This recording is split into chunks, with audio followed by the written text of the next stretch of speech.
Hello everybody, I hope you all are doing very well. Today we will start the next chapter and the chapter is fractions. आज next chapter हम discuss करेंगे. Chapter name is fraction. So first of all I will introduce the chapter. What is the fraction? Fraction is another way of writing the division of the problem. यानी कि problems में जो division given होता है, fraction उनको लिखने का एक अलग तरीका है. जैसे कि हमारे पास लिखा है, मैंने एग्जाम्पल लिया है 1/9. इसको हम ये भी तो लिख सकते हैं कि 1 को हम डिवाइड कर रहे हैं 9 से, राइट. अगर यहाँ पे हम एग्जाम्पल लेते हैं 2/7, इसका मतलब not 2/7, here I am writing 8/7. इसका मतलब ये हम 8 को डिवाइड करते हैं 7 से. अगर यहाँ पे डिनोमिनेटर में कोई भी नंबर नॉन जीरो होता है, only then you can write the fraction. यानी कि डिनोमिनेटर के अंदर कंडीशन है कि यहाँ पे हमेशा एक नंबर जो होगा वो नॉन जीरो होगा, यानी जीरो को छोड़ के कुछ भी हो सकता है. Reason, if it will become the zero, अगर ये जीरो होगा तो something by zero is infinity, यानी number is undefined, number define ही नहीं होगा. So that's why you will take always the number in the denominator is non zero. उसके बाद फ्रैक्शंस की according to their position, according to their numbers, fractions की कुछ types होती हैं जिनको हम डिस्कस करेंगे. फर्स्ट टाइप आती है प्रॉपर फ्रैक्शन. प्रॉपर फ्रैक्शन क्या होता है? जब भी गिवन फ्रैक्शन का न्यूमरेटर जो है वो छोटा होता है डिनोमिनेटर से, एंड उसकी जो वैल्यू आती है वो ऑलवेज कैसी होती है? Less than 1. अगर न्यूमरेटर डिनोमिनेटर से छोटा है तो फ्रैक्शन कैसी होगी? प्रॉपर फ्रैक्शन, और उसकी वैल्यू हमेशा 1 से छोटी आएगी. एग्जाम्पल लेके देखते हैं. Numerator is always less than denominator, यानी यहाँ मैंने लिखा 2/7. न्यूमरेटर जो है वो डिनोमिनेटर से छोटा है, 2 इज लेस देन 7. अगर आप इसको सोल्व भी करके देखते हो तो यानी कि 2 को 7 से डिवाइड करके देखते हैं तो 2 तो 7 की टेबल में आता ही नहीं, तो पहले तो 0 ही आएगा, फिर पॉइंट लगेगा. इसका मतलब ये 0 पॉइंट समथिंग है, यानी कि वो वैल्यू क्या है? वो वैल्यू 1 से तो छोटी है. So this is the proper fraction कि numerator is less than denominator and value is always less than 1. फिर आता है इम्प्रॉपर फ्रैक्शन. इम्प्रॉपर फ्रैक्शन में क्या होता है? इम्प्रॉपर फ्रैक्शन में आपके पास न्यूमरेटर जो है वो ऑलवेज ग्रेटर हो सकता है डिनोमिनेटर से, या फिर इक्वल भी हो सकता है. यानी कि या तो न्यूमरेटर बड़ा हो डिनोमिनेटर से, या फिर दोनों ही इक्वल हो. अगर न्यूमरेटर बड़ा हुआ डिनोमिनेटर से तो वैल्यू आएगी ग्रेटर देन 1, और अगर इक्वल हुआ तो वैल्यू आएगी 1. सॉल्व करके देखते हैं. न्यूमरेटर जो है ये डिनोमिनेटर से अब बड़ा है. सॉल्व करेंगे. 5 3 15.2, वैल्यू 1 से बड़ी आई, राइट. अब लेते हैं, यहाँ पे मैं लिखती हूँ 3/3. न्यूमरेटर एंड डिनोमिनेटर इक्वल है, कट करेंगे, वैल्यू कितनी आएगी? 1. जब न्यूमरेटर बड़ा होता है डिनोमिनेटर से तो वैल्यू ग्रेटर देन 1 होती है, और जब इक्वल होते हैं तो वैल्यू भी 1 आती है. और जब भी ऐसी कंडीशन होती है तो वो फ्रैक्शन होती है इम्प्रॉपर फ्रैक्शन. फिर आता है यूनिट फ्रैक्शन. यूनिट फ्रैक्शन का मतलब है कि आपके पास न्यूमरेटर की वैल्यू जो होगी किसी भी फ्रैक्शन में वो ऑलवेज 1 रहेगी, यानी 1/100 या 1/20, 1/15, 1/8, इस तरीके से न्यूमरेटर हमेशा 1 रहेगा. वो हो गई यूनिट फ्रैक्शन. नेक्स्ट आता है मिक्स्ड फ्रैक्शन. मिक्स्ड फ्रैक्शन में क्या होता है? जब भी कोई फ्रैक्शन आती है, एक फ्रैक्शन जिसको हम इस तरीके से लिखते हैं as the sum of natural number and a proper fraction. For example मैंने यहाँ पे लिखा 40:1/5.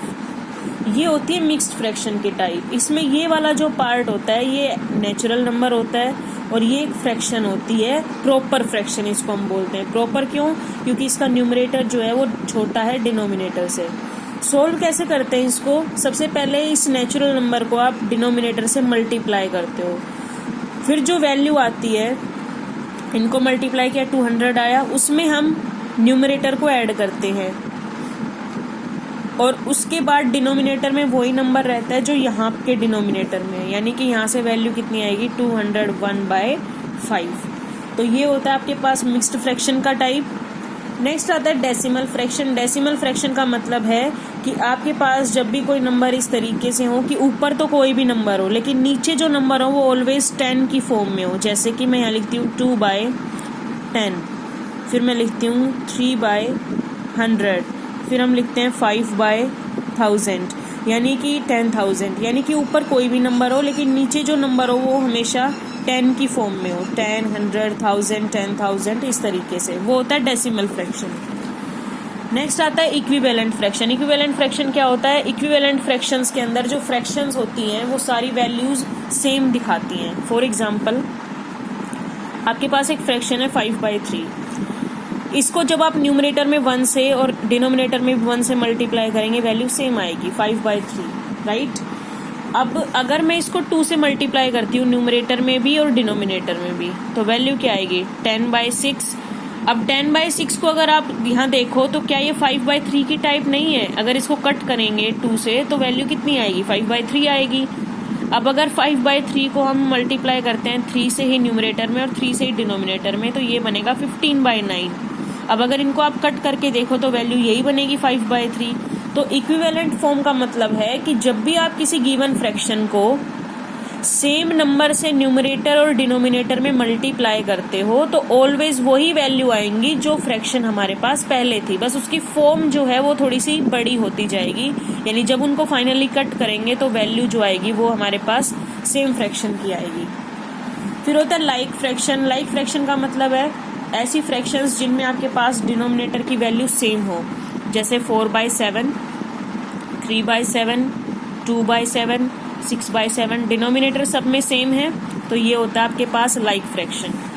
अनलाइक फ्रैक्शन का मतलब है जब डिनोमिनेटर डिफरेंट हो, यानी कि 4/11, यहाँ से 3/2, 3/12 यू कैन राइट, और 6/7, इस तरीके से। यानी जब डिनोमिनेटर सेम लाइक फ्रैक्शन, जब डिनोमिनेटर डिफरेंट अनलाइक फ्रैक्शंस। फिर उसके बाद आता है कि फ्रैक्शन को लोवेस्ट फॉर्म में रिड्यूस कैसे करते हैं। Today we will discuss about only the definitions and the introduction of the chapter. So basic things we discussed today, and with the help of questions we will discuss in the next class. Reducing fraction to the lowest form, किसी भी fraction जो given है उसको lowest form में कैसे convert करते हैं। जैसे एग्जांपल लिया मैंने ये, अब आपको ये दिखाई दे रहा है कि ये नंबर आगे भी कट हो सकता है अगर हम करें तो, यानी कि ये किसी भी फ्रैक्शन की लोवेस्ट फॉर्म नहीं है। तो क्या करेंगे, इन दोनों का HCF फाइंड आउट करेंगे, यानी कि इनका कॉमन फैक्टर, जो भी इनका कॉमन फैक्टर आएगा उसी से इनको डिवाइड कर देंगे। कॉमन फैक्टर क्या होगा इनका कॉमन फैक्टर आपके पास आएगा 120। तो हमने क्या किया, इसको डिवाइड किया 120 से और इसको भी डिवाइड किया 120 से। 120 को 120 से डिवाइड करेंगे 1 आएगा, और 360 को जब 120 से डिवाइड करेंगे तो यहाँ पे 3 आएगा। तो ये बनेगी आपके पास लोवेस्ट फॉर्म। ये था जब रिड्यूस करना हो किसी गिवन फ्रैक्शन को लोवेस्ट फॉर्म में। लेकिन उस कंडीशन में क्या करते, जब आपके पास ऑलरेडी 1/3 गिवन होता, यानी कि उसको रिड्यूस कर ही नहीं सकते, तो उस फॉर्म को बोलते हैं इररिड्यूसिबल फॉर्म। उसको बोलते हैं हम इररिड्यूसिबल फॉर्म, यानी कि वो फॉर्म आगे रिड्यूस नहीं हो सकती। और ऐसा कब होता है, जब दोनों का ही कॉमन फैक्टर 1 हो। नाउ यू कैन सी, ये दोनों जो है इनका कोई भी कॉमन फैक्टर नहीं है सिवाय 1 के, यानी कि इररिड्यूसिबल फॉर्म है, और इररिड्यूसिबल फॉर्म का कॉमन फैक्टर ऑलवेज 1 होता है। So today you will revise only these definitions, and in next class we will discuss the questions also. Till then, stay safe and thank you.